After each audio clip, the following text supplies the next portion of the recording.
I think we'll get started. Apologies for my sneeze. It's definitely allergy season. Well, good morning, everybody who is joining us live, and for anybody who is watching this in the future, in the recording. I'm Angela Olson, I'm the Studio Programs Associate, and Laura Wennstrom today is going to lead us through another edition of Art School. So grab your supplies, and I will go ahead and turn it over to you, Laura. If anything comes up, I will be monitoring the live chat on YouTube, and feel free to ask any questions, share any comments about your work. I'll be here to help with that. So with that, I'll toss it over to you, Laura. We'll be here until about 10:45 a.m. All right. Good morning, everybody. Thank you, Angela.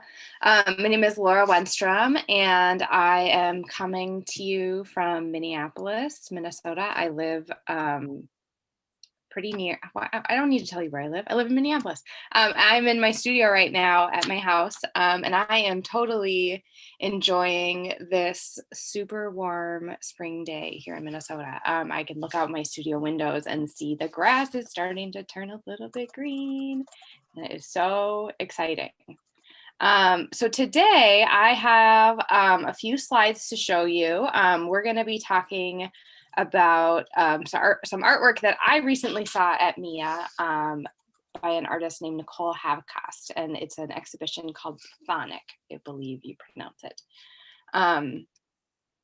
And before we get started with that, I just want to tell you a little bit about myself. I am a living, breathing, working, practicing artist, and I also do a lot of teaching. And today, I'll come back to this.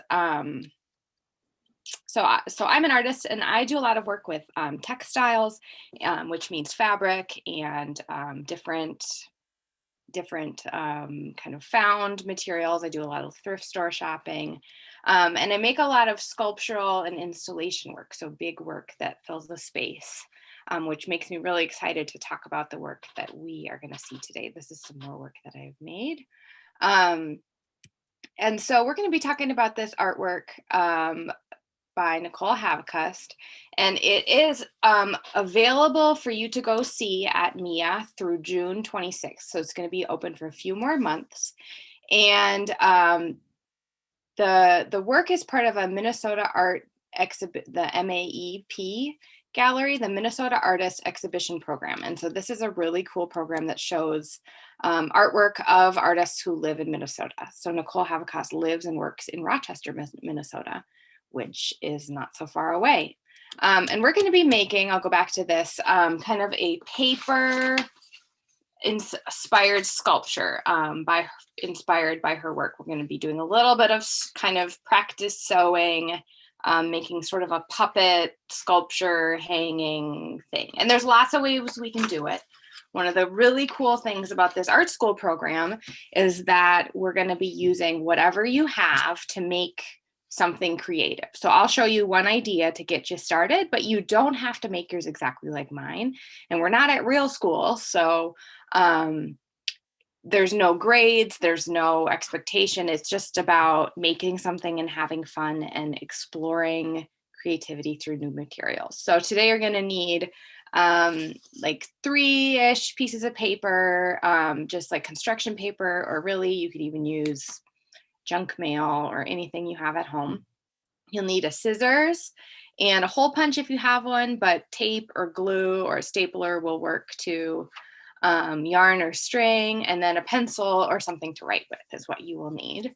So if you're watching this in the future, you can pause and get those materials and then meet back when you're ready. Okay, so the artwork we're looking at today is an exhibition that's currently up at MIA, and it's a series of large format sculptures, and it's an installation.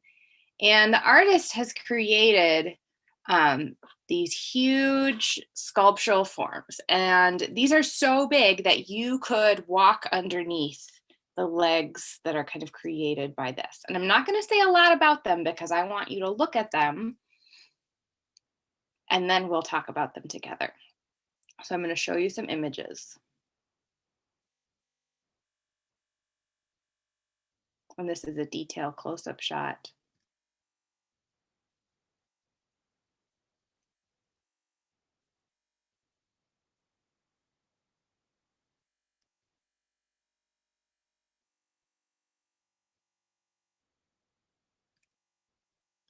Okay, we'll go back one more time, and I want you to think a little bit about what are you looking at? So what colors do you see, and what do these forms and shapes and objects make you think of? What are you reminded of when you look at these objects? So you can, if you're around somebody else, you can tell them. You can just think in your own head. You could write it in the chat. If you would like to do that. But I'm going to go back through the pictures again, and I just want you to take a few minutes to quietly observe and think about what you're looking at.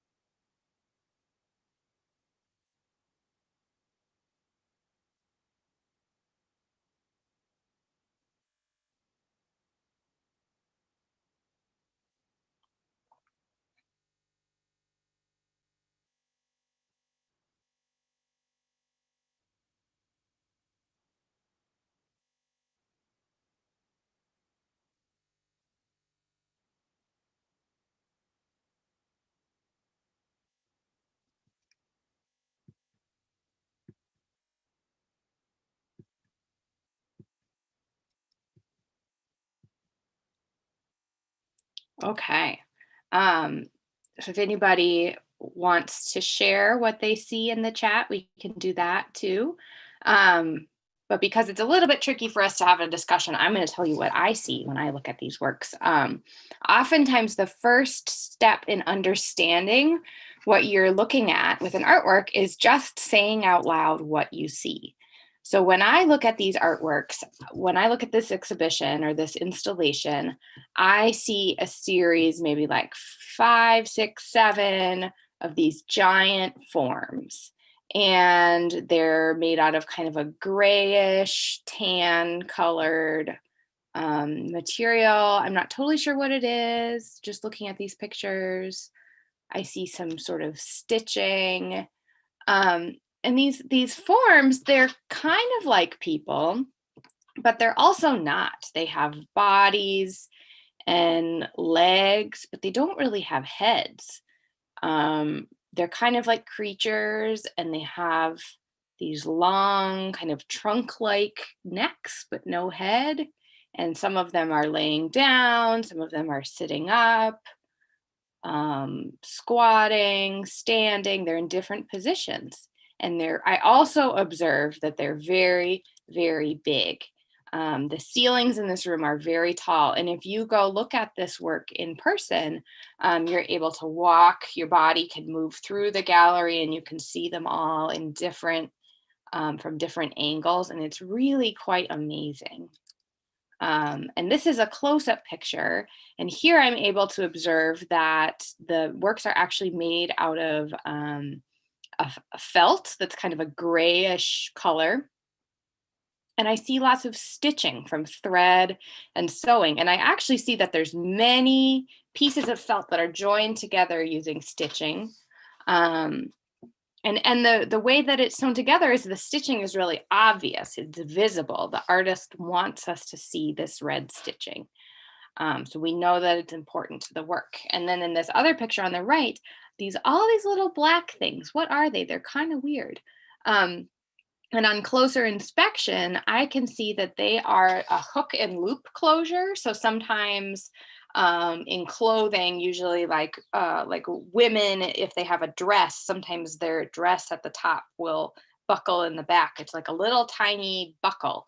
And so these are attached to these forms, and they're looking kind of like fuzzy or hair, even though they're made out of little bits of metal. They're about the size of like a staple.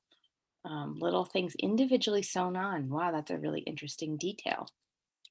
And And we can come back to these kind of creatures or these forms over here. And these two are kind of having some sort of relationship or conversation. They're touching each other, they're holding each other, they're connected, which makes me think that maybe these are a little bit human and that they're interacting with each other.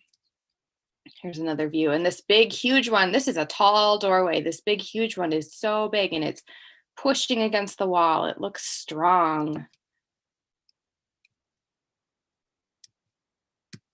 There is and if we come back here, we think about, well, what kind of forms are these? When I look at these, I see these big pear-shaped bodies. And they remind me a little bit of women. I see some forms that look kind of like breasts. This person over here, this creature form over here has 8 breasts, which is a little bit uncommon. And over here, this maybe looks more like a female body that we're used to seeing. But we're still not sure. We don't know if they're really people or what. Laura, sorry to interrupt you, but we're actually not seeing your slides. Oh, no. Okay. So I want to make sure you're... Oh, I forgot to share my screen. Oh, no. Okay. Well, that's not helpful. Okay. We'll try this again. Can you see it now? Now we can. Yep. Okay. Oh, shoot. Okay. When you were talking, it was so interesting to me that I didn't even realize that we weren't seeing them. So you did a great job of describing, but it will be nice to see the pictures too. Okay. Well, here, now that you've heard me describe them, you can look at them without even needing to see what they are. Let me move this out of the way. Without me telling you about it. So we've got these huge forms.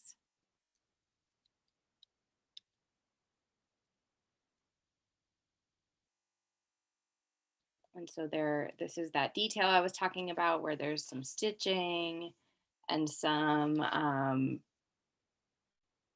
hook and loop closures. And here are these forms that are bending and laying down, and I want you to think a little bit about sort of the emotional quality. How do these make you feel?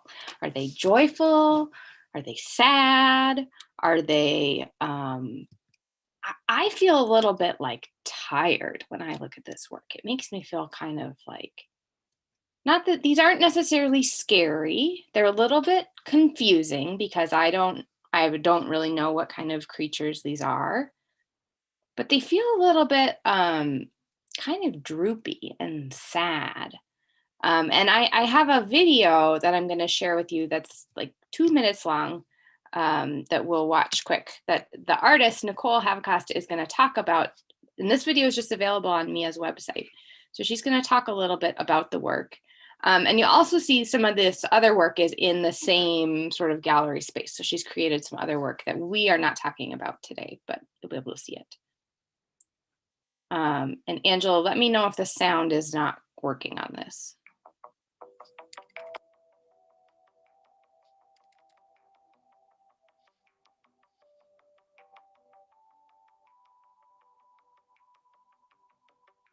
My name is Nicole Havcost, and the exhibition is Sonic.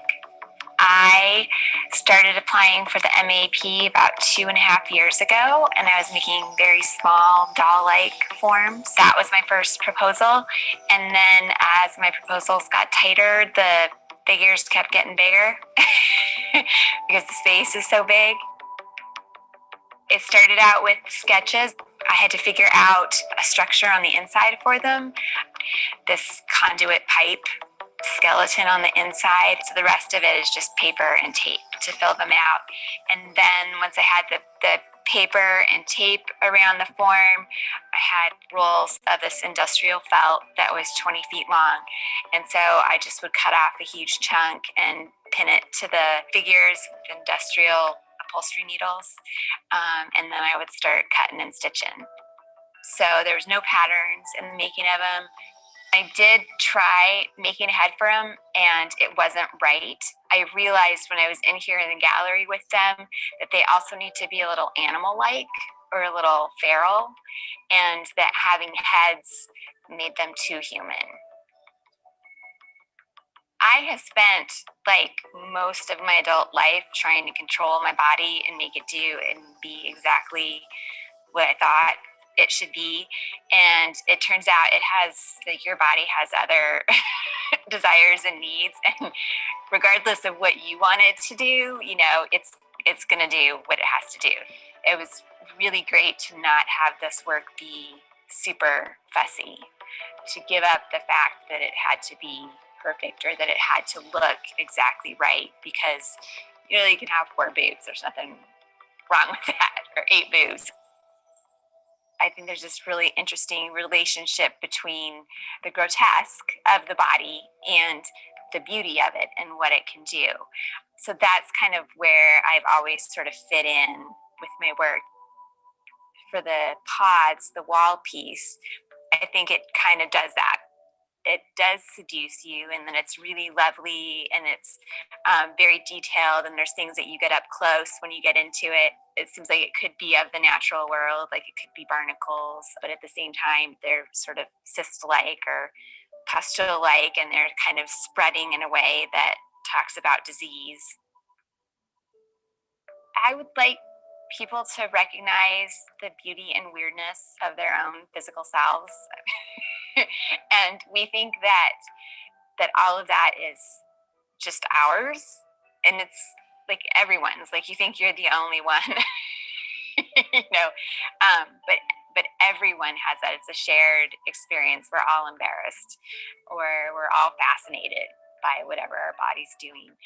So it would be great if people could recognize themselves in the work. They're also very feminine, and so I hope that people will recognize either their mothers or daughters or girlfriends, spouses, and some of their experiences with the women in their lives in these figures.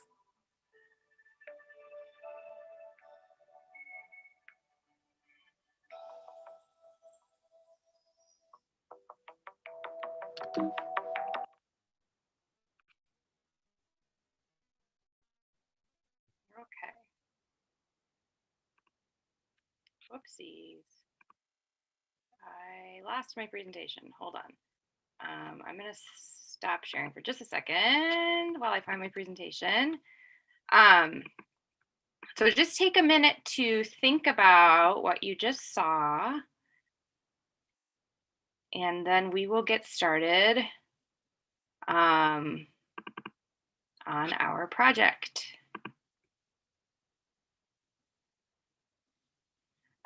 So again, the artist is talking about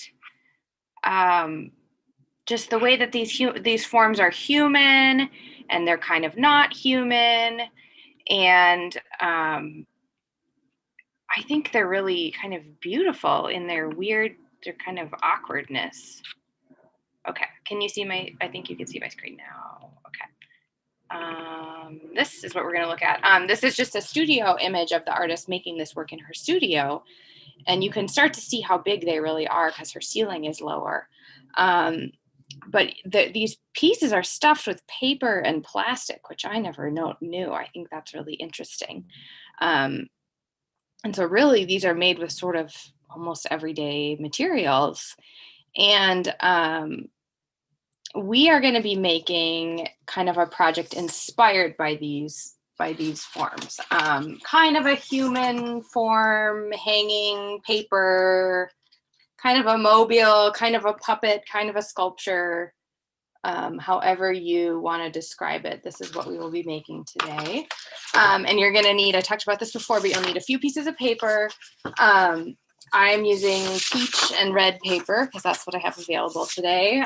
You will need a scissors, and then if you have one, a hole punch. And if you don't have a hole punch, you could still use tape or glue or a stapler. There's lots of ways to be flexible. And then you'll need some kind of yarn or string. I'm using my current favorite yarn, which is called Neon Coral. And then you'll need a pencil or something to write with. Okay, so I'm going to stop sharing my screen now so that you can see what I am doing. Okay, and if you have questions along the way, please feel free to put them in the chat because I can go over something again. Okay, so I want you to just take a few minutes to, sorry, I'm having a weird computer thing. Okay, I want you to take a few minutes to draw or to sketch. Think a little bit about what kind of form you want to make. What is the sort of emotional feeling that you want your creature to have? And you can do this, I don't know, I'm making a kind of a form, or maybe I'll make some legs. But you know what? Instead of sketching right now, I think I'm gonna just get started and I can show you what to do. So the first thing we're going to do is we're almost making like a paper stuffed animal. We're going to make a body that is sort of a form. So you're going to take 2 pieces of paper and start by making sort of a large, this will be the shape of your body. So an oval, I'm going to make kind of a pear shape. And I'm just going to draw it on. It does not have to be perfect, just sort of a huge blob. Try to make it as big as your paper. And then holding your 2 pieces of paper together, so I've got 2 here, you just cut this out. So I'm going to go ahead, cut this out. And again, it does not need to be perfect. Look, I'm using my camera to cut it. That's kind of funny. The paper I have is kind of a cardstock weight. It's a little bit thicker,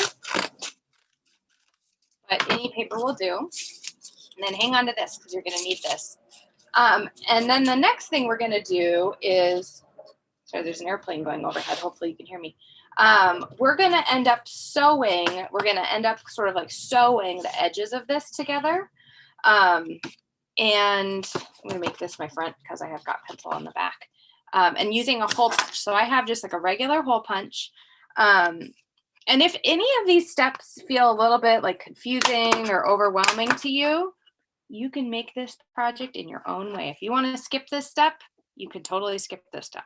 I'm going to go all the way around and punch holes in my thing, okay?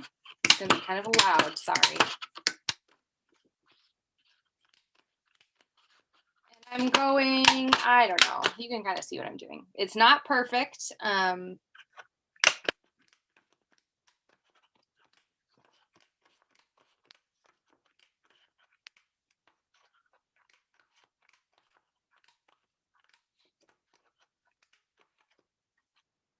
And then if you're having a party later, you can use your hole punches as confetti.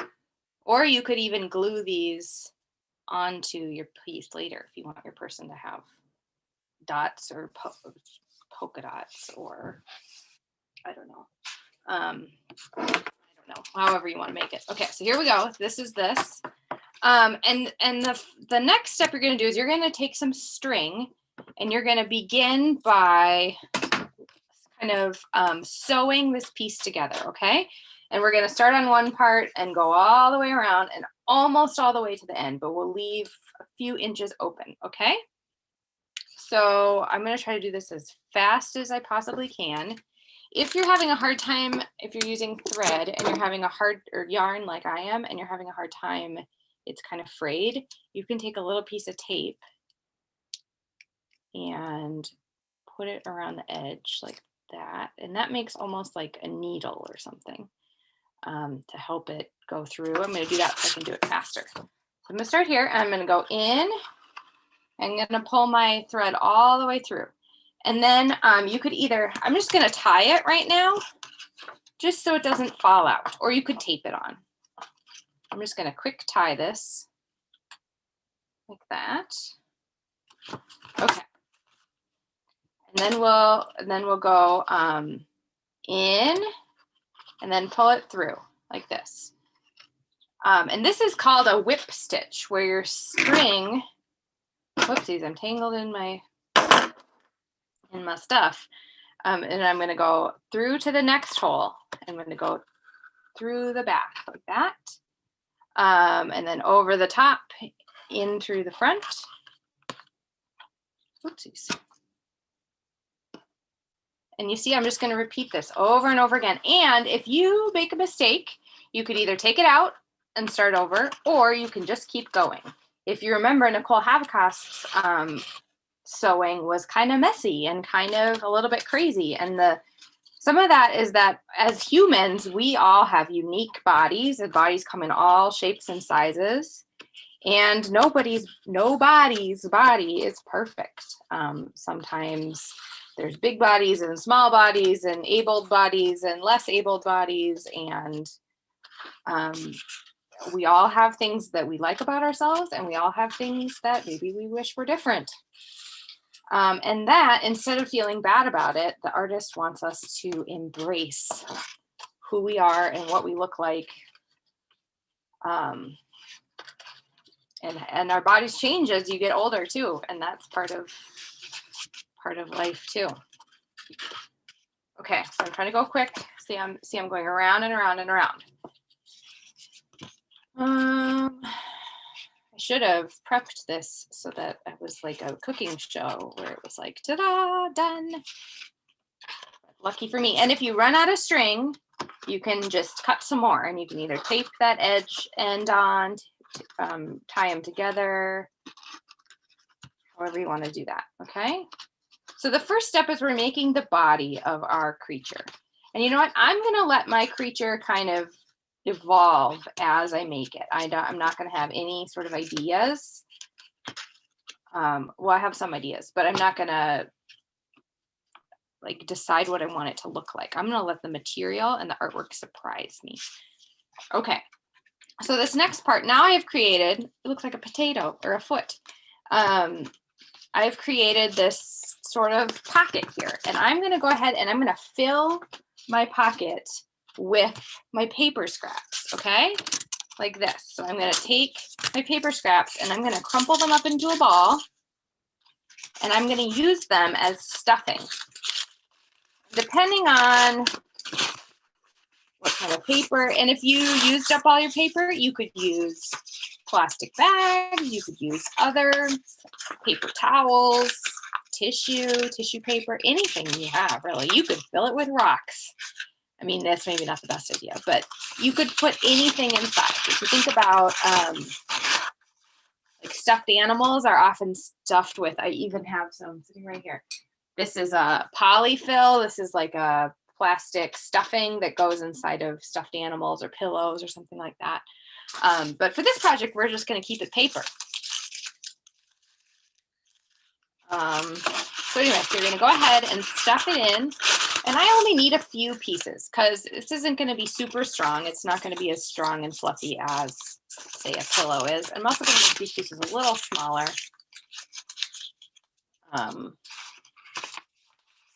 They fit in there better. Just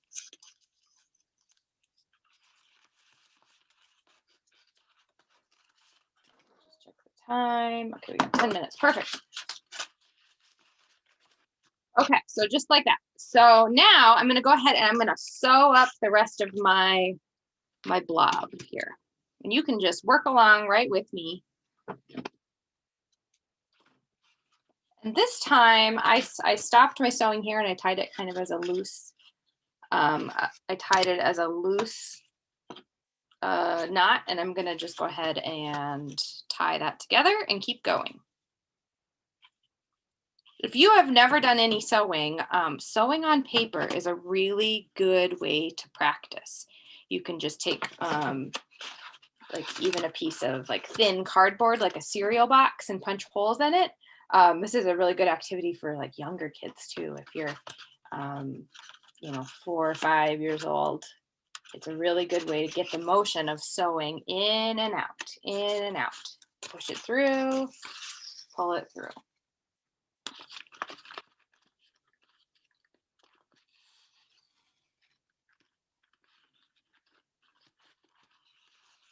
Okay, so I've gotten all the way to the end, and I'm going to go ahead and I have this other tie. I'm going to just tie this together.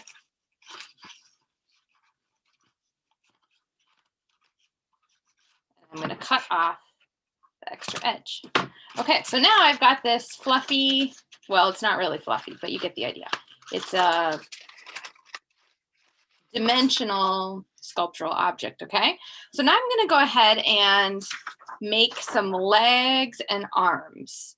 And you could even add a head. I'm going to, this is something I'm pretty good at, so I'm gonna just go ahead and wing it.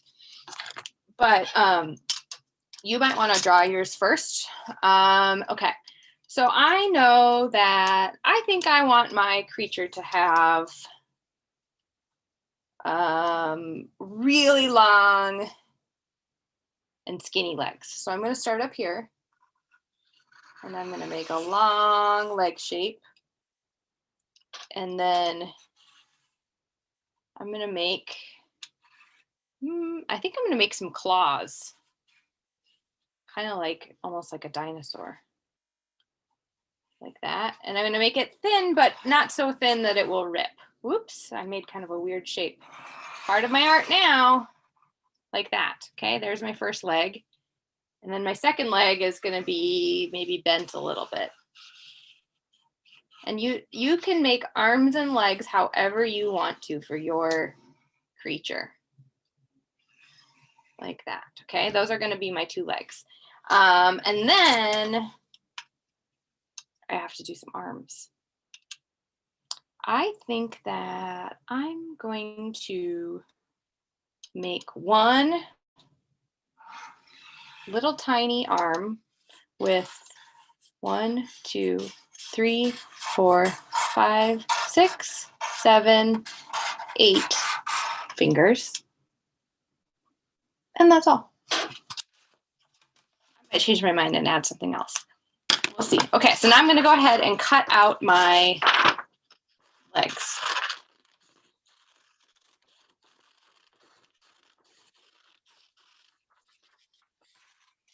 And if you wanted your legs to be exactly the same, you could fold your piece of paper in half. And this is kind of a goofy project. We're kind of making a creature puppet. If you get a little bit confused or frustrated, just try to keep going because you've probably never made this before. And making art takes practice. And if you're getting frustrated by all the hole punching and tying, you could just glue your pieces together and make kind of more of like a collage. That would be another way to make this.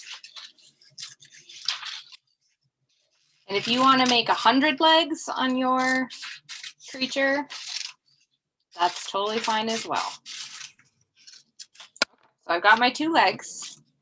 And now I'm going to go ahead and punch a hole because this is where they will attach. And I'm going to then cut one piece of string for each leg, probably just a couple inches like that. Doesn't really matter.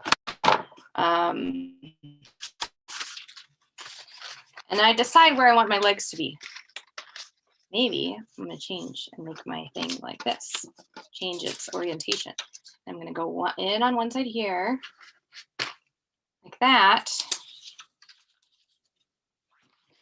I'm going to hold it like this so you can see it.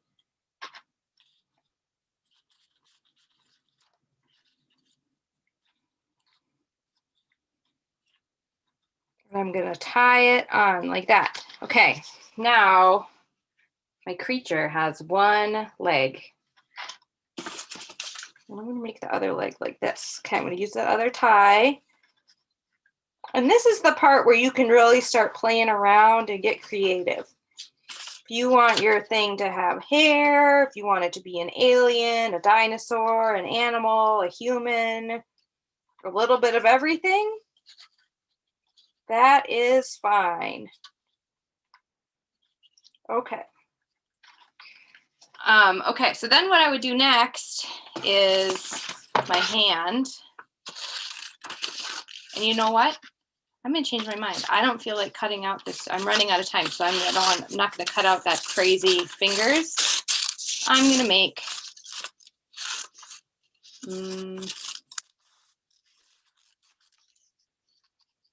like a dinosaur pincher hand. Some spikes on it, like that. That's silly. Okay. Dun, dun, dun, dun. You can just keep working and working on this thing until it is the creature you want it to make. I'll just tape this for now so you can see it, or I'll leave it for now. Okay, so then the final step is going to be to take a longer piece of string. If you want yours to hang, it could just get taped up on a wall too. And you're going to decide where your sort of center of gravity is going to be. So if I hang it like this, the legs will go like that. If I do that, ooh, I kind of like that. See how it's sort of bending over? I like that. So I'm going to go ahead and put a piece of string right through here and tie it on. See, now I have new ideas about what kind of creature I made now that it's doing this bending over thing. It's making me think about, I don't know, digging in the dirt, gardening. I don't know, like, so many ideas, so many possibilities. I think it needs a tail. Mine probably needs a tail. I'll show you just, this is the one I made before. And this one, I had feet, and look at this feet have 3 toes. This hand has 4 fingers. And I even added an elbow for this one. So it's jointed, so you could do that. And then I made kind of a neck, but it doesn't have a head. So there's lots of directions you could take this. And if you want to go back with a marker and add some details, add some features, draw on it, you could paint it. There's so many things you could do. So that is kind of what I have to show you today. And with that, I think that we will kind of finish up. If you make something like this, we would love to see it. So you can email youthprograms@artsmia because it's always fun to see what everyone's making at home. So thank you so much for your attention. And I hope you can get to Mia to see the show. It's awesome. Yeah, thanks so much, everyone, for joining us. Thank you, Laura. Like she said, you can email youthprograms@artsmia.org. You can also share your work on Instagram or Facebook if you just tag ArtsMia. And be sure to check out Nicole Havikos's show at ArtsMia now through the end of May, I think. End of June, June 20th. End of June. Thank you. Yeah, end of June. So with that, we will